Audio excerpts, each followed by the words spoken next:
क्या कोई इंसान इतना गिर सकता है कि बरसों की दोस्ती को महज एक विवाद के कारण मौत के घाट उतार दे? वैसे आज हम कोई अलग बात नहीं करेंगे, सीधा खबरों पर आते हैं और एक बड़ी खबर आपको बताते हैं। सूर्या हत्याकांड में अब तक का सबसे बड़ा और खौफनाक खुलासा। मुसलमान अब भी भाईचारा दिखाते हुए नजर आ रहे हैं। असद को बचाने के लिए सीसीटीवी कैमरों को ही तोड़ डाले। कैमरे की वो फुटेज गायब है जिसमें कैद हुआ था खूनी कांड। शरीर में चाकू घोंपकर बार बार घुमाया गया था। शरीर के अंदर के सारे अंग कटे हुए मिले। हालांकि यूपी पुलिस ने इनकाउंटर में मुख्य आरोपी असद को ठोक दिया है। नमस्कार, स्वागत है आप सभी का राजधानी पर और मैं हूं आपके साथ सुमन। गाजियाबाद के खोड़ा में बकरीद के मौके पर कैसे एक हिंदू लड़के यानी सूर्य कुमार या सूर्य चौहान की बलि दे दी गई। बकरीद पर बकरे की जगह उसे कुर्बान कर दिया गया। मुसलमान लड़कों ने जिस तरीके से आतंक मचाया वो हम सब देख रहे हैं। हालांकि 24 घंटे के अंदर अंदर ऐसी उम्मीद थी कि न्याय हो जाएगा सूर्य के साथ, और न्याय होता हुआ नजर भी आ रहा है। इस पूरे हत्याकांड का मुख्य आरोपी असद इनकाउंटर में ढेर हो गया है। खबर यह मिल रही है कि वो किसी से पैसे लेने के लिए वापस उसी इलाके में आया था और इंदिरापुरम पुलिस और खोड़ा पुलिस की ज्वाइंट ऑपरेशन चलाया हुआ था। ऐसे में मुखबिर की सूचना पर असद को पहले दबोचा गया। जब उसे पकड़ने की, सरेंडर करने की कोशिश की गई, उससे कहा गया कि वो सरेंडर कर दे, तो उसने पुलिस पर ही फायरिंग शुरू कर दी। अब यहाँ पर कई सारे सवाल खड़े होते हैं। कौन उसे पैसे की मदद कर रहा था? कौन उसे हथियार सप्लाई कर रहा था? वो दूसरा लड़का कौन था जो बाइक पर असद को लेने के लिए आया? खबर तो यह भी मिल रही है कि यह प्रत्यक्षदर्शियों का कहना है कि खोड़ा इलाके के लोगों का कहना है कि पिछले 2 दिन से चाकू लेकर अक्सर असद घूमता हुआ नजर आ रहा था। तो क्या प्लानिंग पहले से कर ली थी कि लेकिन उसने बकरीद का दिन चुना? देखिए, अपने त्योहार पर भाईचारा की कितनी अच्छी मिसाल असद और इसके मुसलमान भाइयों ने साझा की है। जानते हैं मैं बाकी मुसलमान भाइयों की क्यों बात कर रहा हूँ? प्रत्यक्षदर्शियों का कहना है कि जितने भी कैमरे वहाँ के आसपास के दुकानों में लगे हुए थे, या उम्मीद थी कि जितने भी कैमरों से सीसीटीवी फुटेज होगी, वहाँ से यह पता लगाया जा रहा है कि कैसे पूरे घटनाक्रम को अंजाम दिया गया। अब बताया जा रहा है कि उन सारे सीसीटीवी कैमरों को डैमेज कर दिया गया, उनकी फुटेज को खत्म कर दी गई है। अब सवाल उठता है कि आखिर कौन कर सकता है यह सब?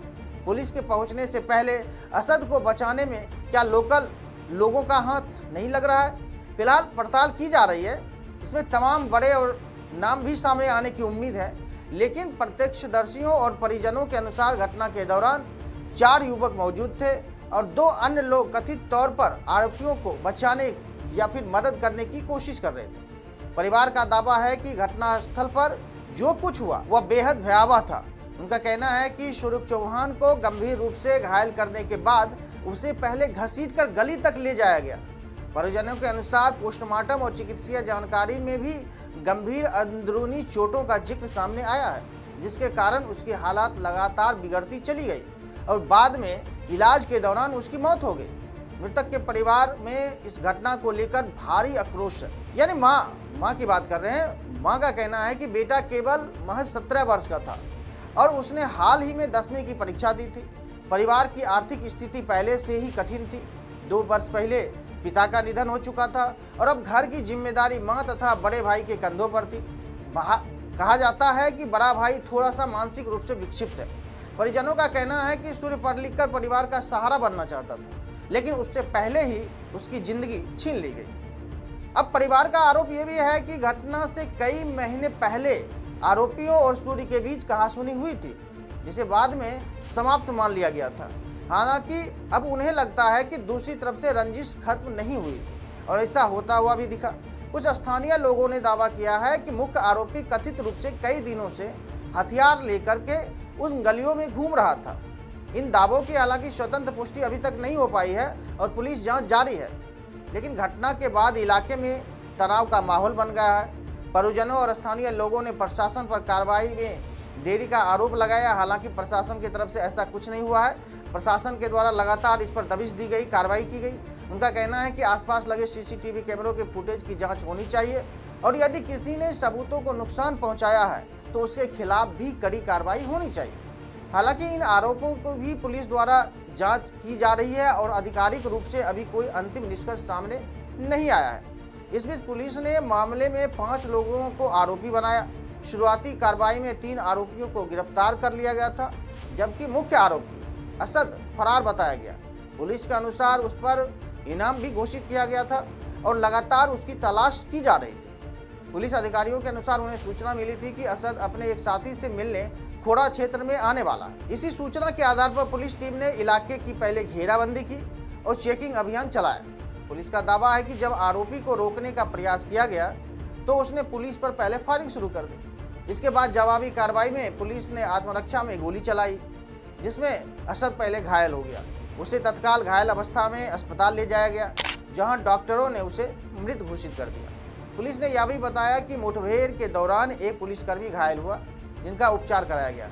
वहीं आरोपी का एक साथी मौके से फायदा उठा करके फरार होने में सफल रहा, जिसकी तलाश जारी है। घटनास्थल से एक और हथियार और एक मोटरसाइकिल बरामद किए जाने की भी जानकारी दी गई है। कमिश्नरेट गाजियाबाद के अंतर्गत थाना कोड़ा क्षेत्र में 28 तारीख को एक घटना कारित हुई थी, जिसके अंतर्गत असद नामक युवक के द्वारा सूरज चौहान व्यक्ति जो युवक था उसको चाकू मार दी गई थी। इलाज के दौरान सूर्य चौहान की डेथ हो गई थी। परिजनों की तहरीर के आधार पर पुलिस द्वारा तत्काल मुकदमा पंजीकृत किया गया था, जिसमें 5 लोगों को अभियुक्त बनाया गया था। इसमें से पुलिस द्वारा तत्काल 3 अभियुक्तों की गिरफ्तारी कर ली गई थी। असद जो मुख्य आरोपी था वो फरार था और वो वांछित था। उसके ऊपर 50,000 रुपए के पुरस्कार की घोषणा भी की गई थी। पुलिस को आज ये सूचना प्राप्त हुई थी कि असद अपने कुछ साथियों से मिलने के लिए थाना कोड़ा क्षेत्र में आने वाला है और उनसे कुछ पैसे लेकर के फिर वो बाहर भागने की फिराक में था। पुलिस द्वारा इस सूचना के आधार पर तत्काल कार्रवाई करते हुए इस पूरे क्षेत्र में लगातार कॉम्बिंग की जा रही थी और बैरियर लगाकर चेकिंग की जा रही थी।